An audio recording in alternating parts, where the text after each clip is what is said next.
Hello, English lovers. Welcome to IIT. Today's our topic is Titus Andronicus by William Shakespeare. Titus Andronicus William Shakespeare की first tragedy है। इससे पहले हम Shakespeare की 4 great tragedies deal कर चुके हैं। आज हम टाइटस एंड्रोनिकस की समरी जानेंगे। टाइटस एंड्रोनिकस विलियम शेक्सपियर की बहुत ही हीनियस ट्रेजेडी है। हीनियस मीन्स इसमें इतना ज़्यादा खून खराबा है, इसमें किसी की भी डेथ नॉर्मल नहीं हुई है। किसी को ज़िंदा जलाया गया है, किसी की ज़बान काट दी गई है, ठीक है, किसी को ज़िंदा दफना दिया गया है। तो बहुत ही ज़्यादा खून खराबा और बहुत ही डेंजरस टाइप, बहुत हॉरर टाइप ये एक स्टोरी है। लेट्स सी क्या होता है स्टोरी में। तो स्टोरी शुरू करने से पहले हम इसके की फैक्ट जान लेते हैं। सब इसे लिखा गया था 1589 से 92 के बीच में और 1594 को इसको पब्लिश करवा दिया गया था। इसकी सेटिंग रखी गई है रोम में और ये एक रिवेंज ट्रेजेडी है, मतलब एक दूसरे से सब बदला ही लेते रहते हैं। कुछ क्रिटिक्स का मानना है कि इसको शेक्सपियर ने खुद लिखा था, लेकिन कुछ का मानना है कि इसको जॉर्ज पील के साथ कोलैबोरेशन में लिखा गया है। ठीक है, स्टोरी स्टार्ट करने से पहले हम इसका बैकग्राउंड जान लेते हैं। बैकग्राउंड में रोमन्स और गोथ्स के बीच में एक वॉर चल रहा है, ठीक है, जो ये वॉर 10 सालों से चल रहा है। रोमन्स की जो आर्मी है उनको लीड कर रहा है हमारा ट्रैजिक हीरो टाइटस एंड्रोनिकस। ये रोमन आर्मी को लीड कर रहा है और इस वॉर को चलते हुए 10 साल हो गए हैं। अब 10 साल के बाद रोमन्स जो हैं वो जीत गए हैं। इसकी विक्ट्री के साथ ही ये स्टोरी स्टार्ट होती है। इसके अलावा इसमें एक और चीज़ याद करने के लिए है, वो ये है कि जब ये वॉर स्टार्ट हुआ था तो टाइटस अपने 25 यानी 25 बेटों के साथ, टाइटस की 25 बेटे थे जिनको लेके वो वॉर पे गया था, जिसमें से 21 की डेथ हो जाती है, 21 मर जाते हैं। अब केवल टाइटस के 4 बेटे बचे हैं जिनका जिक्र स्टोरी में है। जो स्टोरी के कैरेक्टर्स हैं वो हम आगे बताएंगे और साथ ही साथ टाइटस की एक बेटी भी है। स्टोरी स्टार्ट करते हैं और स्टार्ट करने से पहले हमेशा की तरह हम पहले कैरेक्टर्स को देखते हैं। ठीक है, तो सबसे पहले हमारा कैरेक्टर है खुद टाइटस एंड्रोनिकस, जो कि एक रोमन जनरल है। इनके 4 बेटे जो अब जिंदा बचे हैं उनके नाम है म्यूटियस, मार्टियस, क्विंटस एंड लूशियस। ये 4 बेटे जिंदा बचे हैं। साथ ही साथ एक बेटी है जिसका नाम लेविनिया है और मार्कस जो कि टाइटस का भाई है। तो ये पूरा परिवार जो है वो किसका है? टाइटस का। इसीलिए मैंने इसको ब्लैक रहने दिया है और बाकी के कलर्स इसलिए चेंज कर दिए हैं। उसके बाद डेड किंग यानी किंग जो हैं रोम के किंग, वो मर चुके हैं। स्टोरी में उनका कोई कैरेक्टर दिखाया नहीं गया, बस ये बताया गया कि उनकी मौत हो गई है। उनके 2 बेटे हैं सैटर्निनस और बेसाइनस। ठीक है, उसके बाद ये जो परिवार है ब्लू कलर का, ये गोथ्स का परिवार है। यानी टाइटस जब जीत कर आता है तो वो अपने साथ इनको बंदी बना के लाता है, जिसमें फर्स्ट कैरेक्टर है तमोरा का। ये गोथ क्वीन होती हैं। इनके 3 बेटे होते हैं, एलारबस, डिमेट्रियस और चिरॉन। और ये जो अरॉन है ये एक ब्लैक हबशी है। इसका और जो क्वीन टेमोरा है इसका सीक्रेट लव चल रहा है, जो किसी को अभी तक इस बारे में नहीं पता है। ये एक ब्लैक हबशी है, मूअर है। ठीक है, तो स्टोरी स्टार्ट करते हैं। टाइटस जीत कर मतलब गोद से जीत कर और इन सबको बंदी बनाकर लेकर आता है और रास्ते में ही पता चलता है कि किंग की डेथ हो चुकी है। ठीक है, जब इनको बंदी बनाकर लाया जाता है, जैसा कि हमने बताया था कि टाइटस के 21 बेटे जो थे वो युद्ध के दौरान मर गए थे। तो यहाँ पर एक बहुत ही क्या कहते हैं घिनौना काम ये किया जाता है कि टमोरा का जो सबसे बड़ा बेटा है अलार्बस, उसको यहाँ पर जिंदा जला दिया जाता है। इसलिए क्योंकि एक तरीके से टाइटस के जो बच्चे मरे थे उनके लिए बलि देने के लिए उसको जिंदा चला दिया जाता है, जिससे पहले ही टमोरा की पूरी आर्मी हार चुकी है, ऊपर से उसके बेटे को जिंदा जलाया जाता है। तो सोचो उसके मन में कितनी नफरत होगी टाइटस के लिए। ठीक है, इसके साथ ही साथ क्योंकि हमारे किंग की डेथ पहले ही हो चुकी है तो अब रोम में कोई भी राजा नहीं है। तो जो मार्कस है, जो टाइटस का ब्रदर है, वो सजेस्ट करता है कि क्यों ना टाइटस को ही रोम का राजा बना दिया जाए, क्योंकि वही इतने अच्छे से देख रेख कर रहा है और अभी अभी वो जीत कर भी आया है। लेकिन टाइटस रोम का राजा बनने से इनकार कर देता है। वो कहता है मैं इस काम के लिए बहुत बूढ़ा हो चुका हूँ, मुझे किंग नहीं बनना है, मेरी नज़र में सैटर्निनस को राजा बना देना चाहिए। तो रोम की जनता इस बात को मान लेती है, एग्री हो जाती है और सैटर्निनस को राजा बना दिया जाता है। जब सैटर्निनस किंग बन जाते हैं तो वो टाइटस की जो बेटी है लवीनिया उससे शादी करना चाहते हैं। तो वो टाइटस को बोलते हैं कि मैं आपकी बेटी से शादी करना चाहता हूँ। तो टाइटस बहुत खुश होते हैं, भाई उनकी बेटी की शादी एक किंग से हो रही है। लेकिन इस पर ऑब्जेक्शन होता है बसाइनस को, सैटर्निनस का जो भाई होता है उसको ऑब्जेक्शन होता है। वो कहता है कि लवीनिया से तो मैं प्यार करता हूँ और लवीनिया भी मुझसे प्यार करती है, तो हम लोग शादी करेंगे। उसके साथ ही चलते चलते ये दोनों क्या करते हैं, यानी बेसाइनस और लवीनिया ये दोनों भाग जाते हैं। ठीक है, ये दोनों भाग जाते हैं और भागने में इनकी मदद कौन करता है, भागने में इनकी मदद करता है लवीनिया का भाई म्यूटियस। ठीक, टाइटस का बेटा और लवीनिया का भाई म्यूटियस इनकी भागने में मदद करता है। अब सैटर्निनस जो कि किंग था उसको बहुत इंसल्टेड महसूस होता है, तो वो रिवेंज के तौर पे क्या करता है, जो गोथ की क्वीन होती है टमोरा उससे शादी कर लेता है। टमोरा इससे शादी तो कर लेती है, लेकिन वो कहीं न कहीं उसके मन में इतनी आग, बदले की आग जल रही होती है कि उससे बदला लेने के लिए ही वो शादी करती है उससे। ठीक है? अभी हमने बताया कि बेसाइनस और लवीनिया को भागने में मदद करता है म्यूटियस। तो टाइटस खुद म्यूटियस को मार देता है, यानी अपने ही बेटे को मार देता है। उसे ऐसा लगता है कि राजा के खिलाफ जाना राजद्रोह है और वो एक राजभक्त था, देशभक्त था, तो इस वजह से वो अपने ही बेटे को मार देता है। अब सैटर्निनस की शादी क्योंकि लवीनिया से नहीं हुई थी, तो सैटर्निनस भी खफा हो गया था टाइटस से कि इसलिए खफा हो गया था, उसे लगता था कि इसका पूरा परिवार यानी टाइटस का परिवार उसके खिलाफ है। लेकिन जो टमोरा होती है, जो शादी करती है किससे, सैटर्निनस से, वो रिक्वेस्ट करती है कि आप टाइटस को माफ़ कर दीजिए। अब ये क्या बात हुई, टमोरा तो बदला लेना चाहिए चाहती है, वो टाइटस को माफ़ क्यों करवाती है। इसके पीछे भी गेम चल रहा है अभी बहुत बहुत ज़्यादा। वो बहुत ज़्यादा बड़ा रिवेंज लेना चाहती है, इसलिए वो उससे ऐसा कहती है।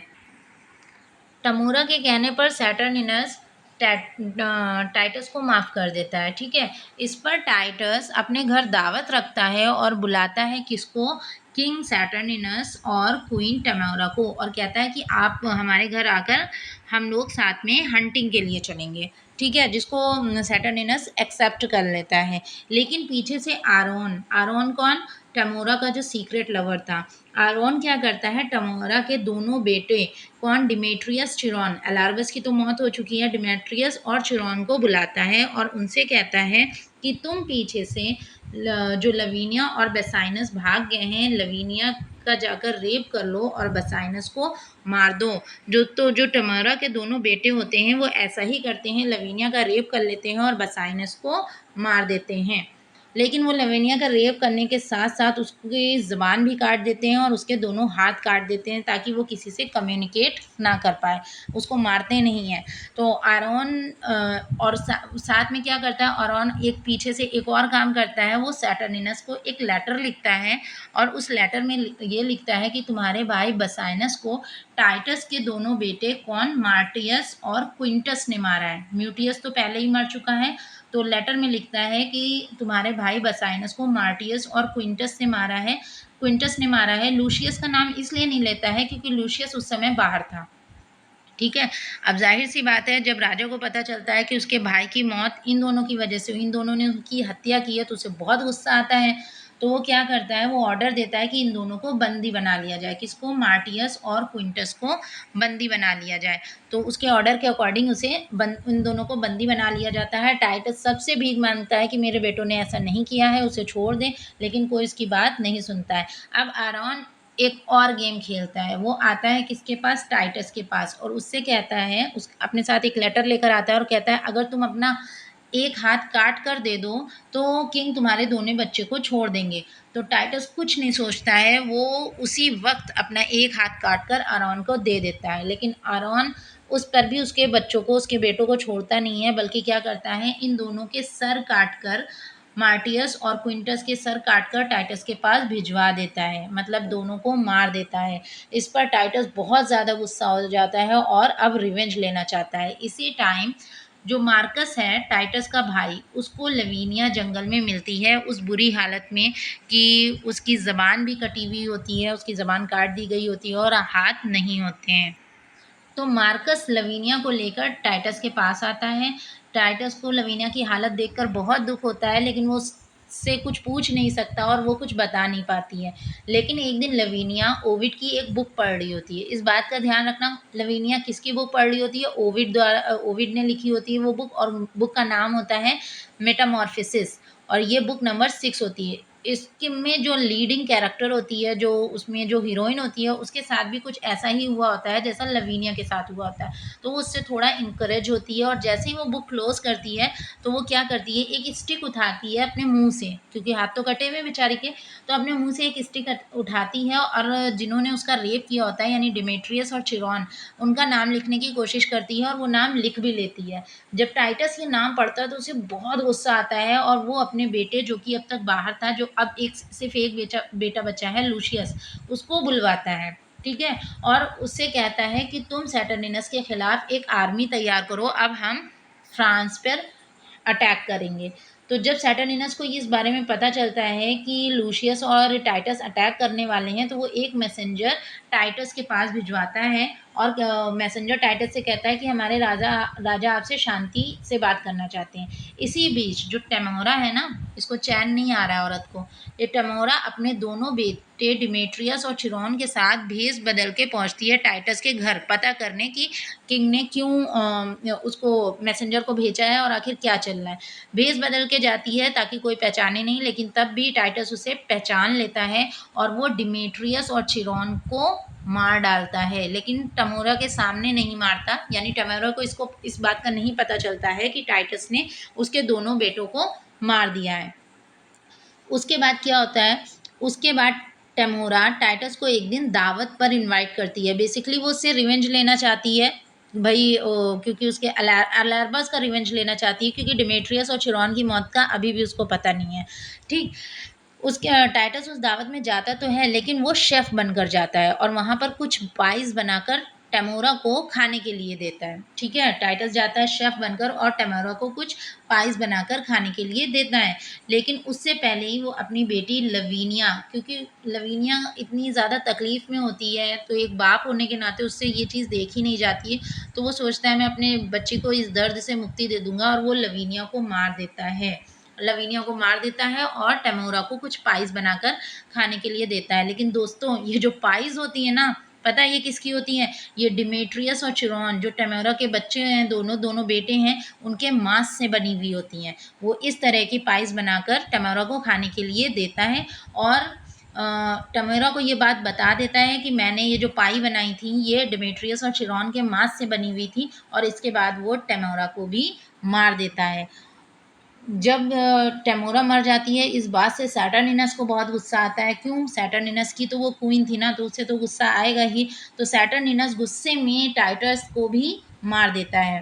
ठीक है, और टाइटस की मौत को देख के लूशियस, जो कि टाइटस का अब इकलौता बच्चा बचा है, इकलौता बेटा बचा है, बाकी सारे 24 बेटे उसके मर चुके हैं एक एक करके, तो जो लूशियस होता है वो सैटर्निनस को भी मार देता है। तो देखिए कितनी सारी यहाँ पर मौत हो चुकी हैं। ठीक है, तो वो सैटर्निनस को भी मार देता है, और सैटर्निनस क्या करता है, उसके बाद सैटर्निनस की मौत हो जाती है, फिर लूशियस अरॉन के साथ क्या करता है, उसे जिंदा दफना देता है, लेकिन उसे सिर्फ गर्दन तक दफनाता है और ऐसे ही मरने के लिए छोड़ देता है। तो बेसिकली अब पूरे स्टोरी में कौन बचा हुआ है? सिर्फ लूशियस और मार्कस। सिर्फ ये दो कैरेक्टर्स जिंदा बचते हैं स्टोरी में, जिसमें लूशियस बाद में रोम का किंग बनता है, और मार्कस एक ऐसा कैरेक्टर है जिसने कोई भी खून खराबा नहीं किया है, किसी को भी नहीं मारा है। तो ये एक बहुत ही दर्दनाक ट्रेजेडी थी जो विलियम शेक्सपियर ने लिखी है, और जैसा कि हम जानते हैं कि विलियम शेक्सपियर के हर एक प्ले गजब का होता है। तो अगर मैंने इसको बहुत ही कम टाइम में समझाने की कोशिश की है, अगर आपको स्टोरी समझ में नहीं आती है तो प्लीज़ एक बार थोड़ी देर रुक के उसको फिर से देखिएगा, आपको स्टोरी ज़रूर समझ में आएगी, क्योंकि इसमें कैरेक्टर्स थोड़े ज़्यादा हैं, तो आपको हो सकता है कैरेक्टर्स समझने में दिक्कत हो, लेकिन स्टोरी बहुत गजब की है। So thanks for watching.